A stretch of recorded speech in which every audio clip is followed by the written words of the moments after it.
बिंदु स्वरूप है तू परमात्मा, तू जैसी ही तो हूं मैं आत्मा। तू शरीर से न्यारा क्यों, मुझे शरीर प्यारा क्यों। तू विकारों से दूर क्यों, मैं विकारों में चूर क्यों। तू सुख से भरपूर है, सुख मुझसे इतना दूर क्यों। ये मेरे कर्मों का लेखा है या रचा हुआ तेरा ड्रामा। तुझ में मुझ में ये फर्क क्यों है, कोई कारण तो होगा ना, कोई कारण होगा। तू अमृत का प्याला, मुझ में जहर क्यों है। तू प्रेम का भूखा, मुझ में नफरत के भाव क्यों हैं। तू देने को तत्पर रहता, मुझ में ये अभाव क्यों है। मुझे बनाया तूने अपने जैसा, मुझे बनाया तूने अपने जैसा, फिर अंतर विद्यमान क्यों है। तू भी बिंदु मैं भी बिंदु, तुझ में समाई सृष्टि मुझ में वीरान क्यों है, कोई कारण होगा। हाँ, कोई कारण होगा। परमात्मा शिव स्वयं ये बताते हैं। आज ये कलयुग का अंतिम दौर है।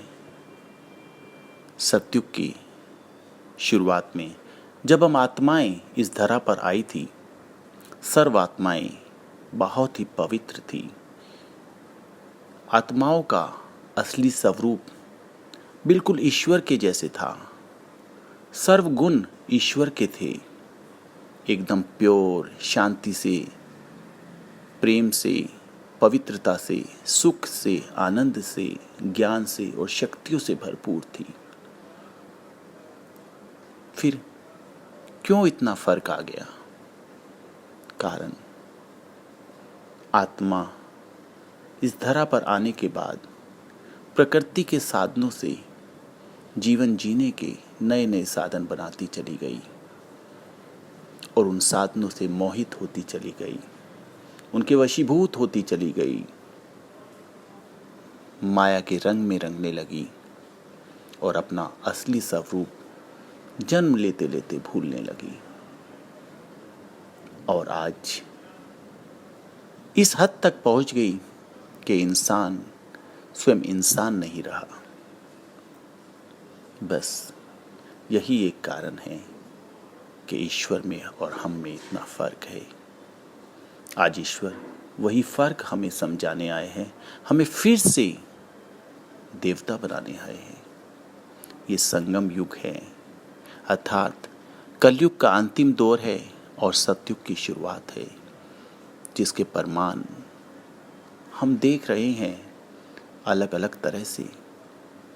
आज ईश्वर वो ज्ञान देने आ चुके हैं, सृष्टि का चक्र हमें समझाने आ चुके हैं। बस यही एक कारण है कि हमें पवित्र बनकर ही सतयुग में जाना होगा। फिर से हम ईश्वर के समान हो जाएंगे, हम ही देवता होंगे, फिर हमारी ही पूजा होगी, फिर हमें ही लोग भगवान मानने लगेंगे, हमारी ही मंदिरों में स्थापना होगी। वो कोई और नहीं, हमारा पूर्व रूप ही होगा। ओम शांति, ओम शांति, ओम शांति।